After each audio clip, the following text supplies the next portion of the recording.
We come in the name of Jesus this morning, my God, once more. Father, we bring your word before you, Lord. I pray, Lord, you anoint your servant this morning, my God. Anoint your lips this morning, my God. Hide her behind the whole rug of cross this morning, my God. And anoint your lips even as she will speak, my God. She will speak as thus say the Lord this morning, my God. Father, this morning your word will fall on good ground this morning, my God. Father, you will anoint our ears this morning, my God.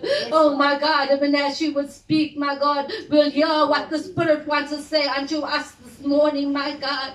I pray, Holy Spirit, have your own way this morning, Father, even as we further tarry in your presence in the name of Jesus. Amen. Greet everyone in the precious name of Jesus. Are you blessed? Amen. I am blessed. Today my story is about Elijah. I have lessons that I learned from Elijah. One of the most important things the Lord has ever spoken to me is taken from the passage of scripture involving Elijah the prophet. Once I saw this, I was amazed. I was shocked of the truth that I learned. There's so many truth that is linked to the story. It made a big impact on my life. It's so simple once you hear it. 1 Kings 17, 2-4. And the word of the Lord came unto him, saying, Get thee hence, and turn thee eastward, and hide thyself by the brook Chariot, that is before Jordan. And it shall be that thou shalt drink from the brook, and I have commanded the ravens to feed thee there. Elijah's provision wasn't here, where he was. It was where God told him to go. This is profound. Some of you have an impression from God to do something. Maybe you're supposed to start a new business, make a job change, or move to a town, or go to a Bible college or speak to a person.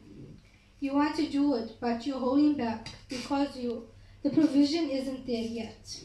You are saying, God, I can't do what you're asking without first seeing the provision. How do I know all these things are going to work out?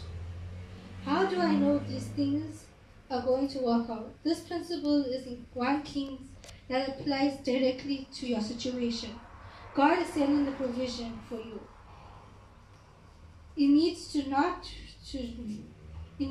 to where you are, but to where He told you to go. The question is, are you all there?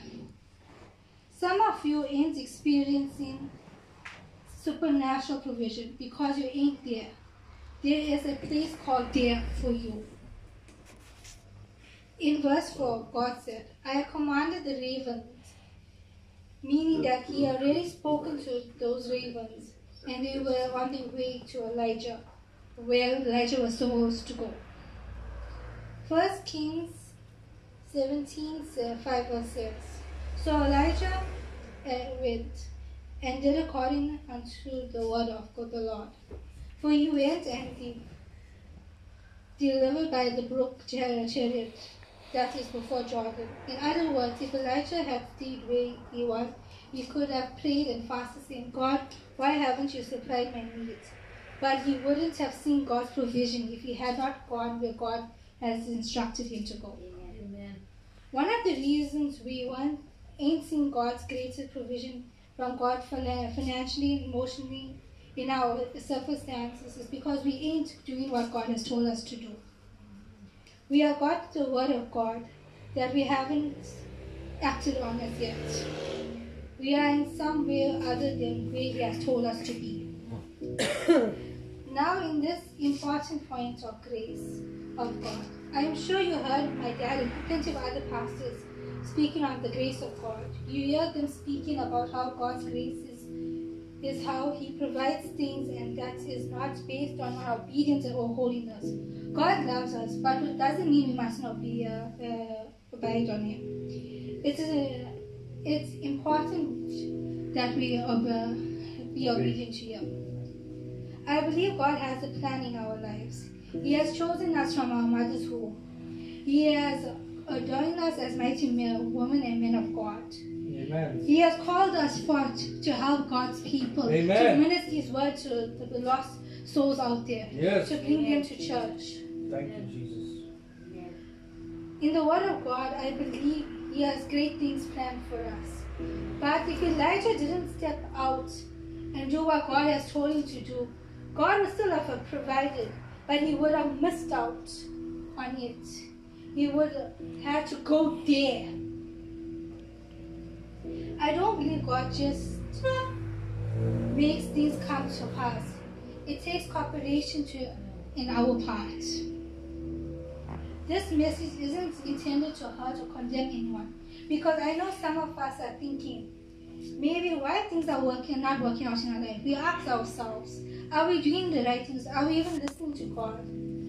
I haven't been obedient to what God has told me. Well, that's absolutely correct. It's not that God wouldn't bless you because you're not got some form of security, but you're miserable when things are just going wrong. Our courage is to use to do what God has told you to do.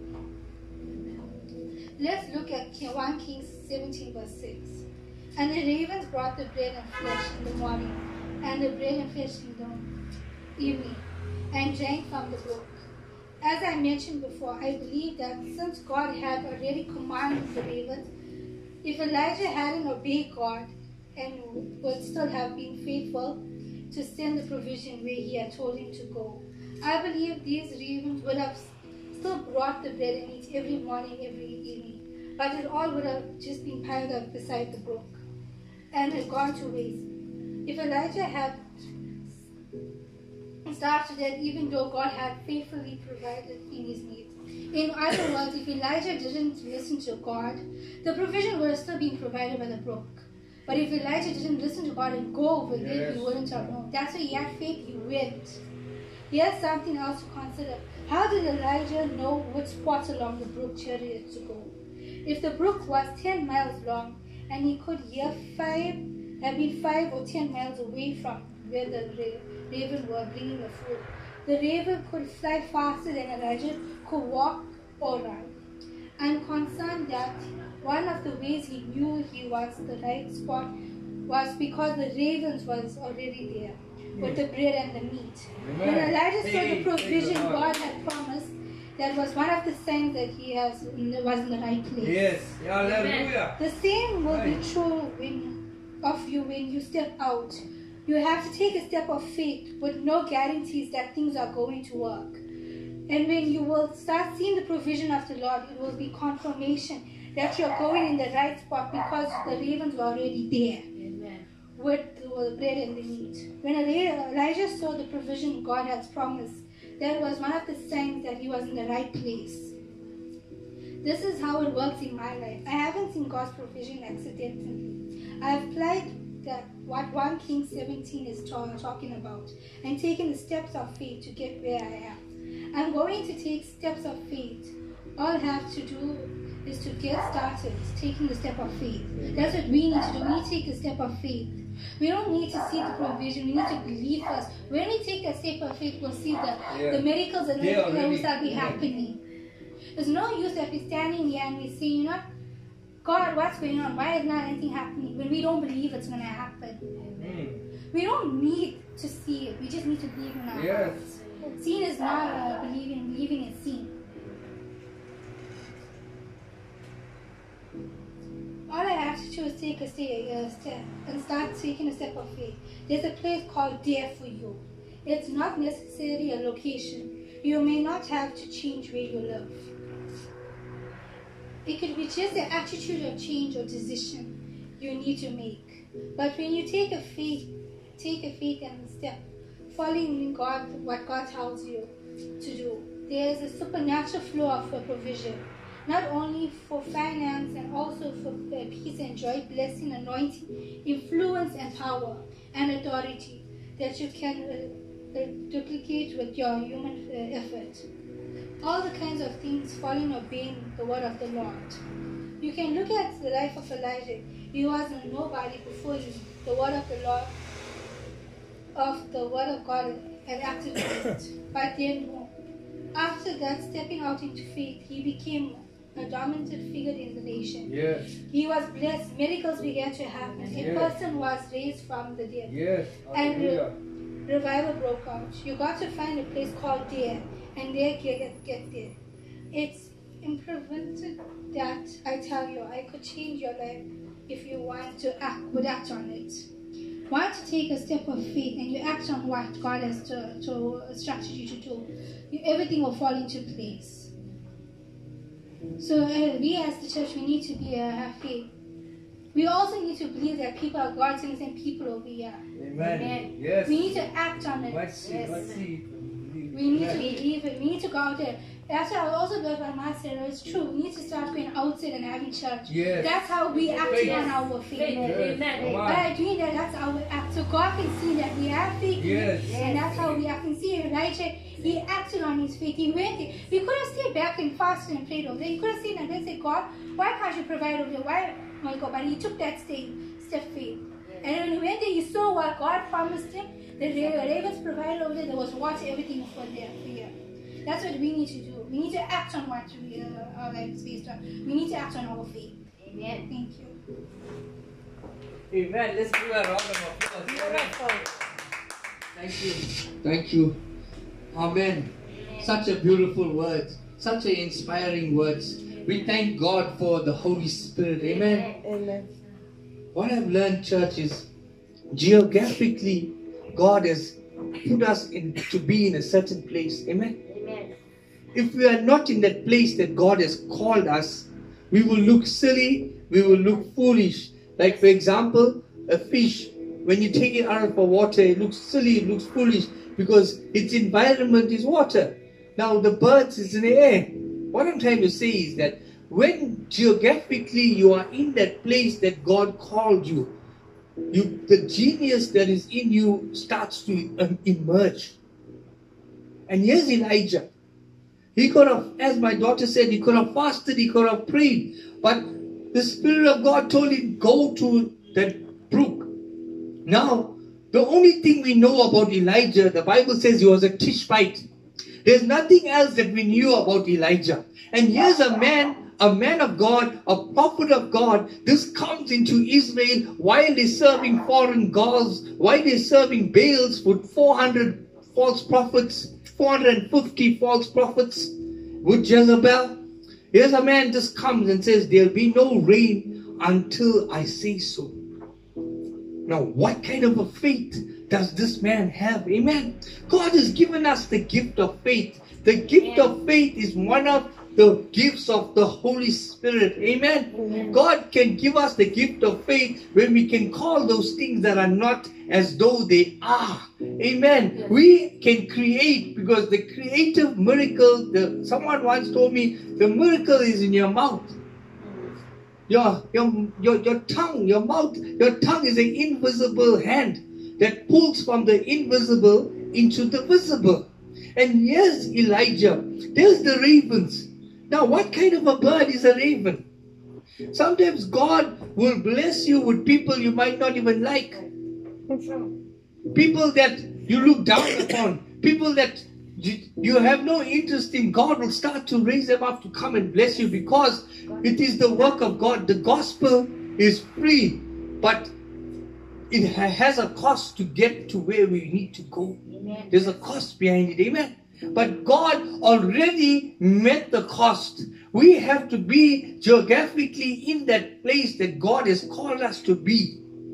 We thank you, Kimberly, for such words. Amen. Amen. My faith is stirred up. Amen. Amen. And we see how Elijah, a man of God, like you and I, believed God. Amen. Trusted God. When Thomas said, unless I feel, we come into the crucifixion and the resurrection. After Jesus rose, said it can't be Jesus unless I see and I put my hand in the wound. The Bible says when he saw Jesus and he touched Jesus and he got a revelation, he says, oh my God. And this is the words of Jesus. He says, you believe because you see. But I want to tell you something, the words of the Messiah. The words of our Savior, the one that we give our lives to, we give our hearts and we dedicate our lives to, said to Thomas, blessed is he who does not see but yet believe.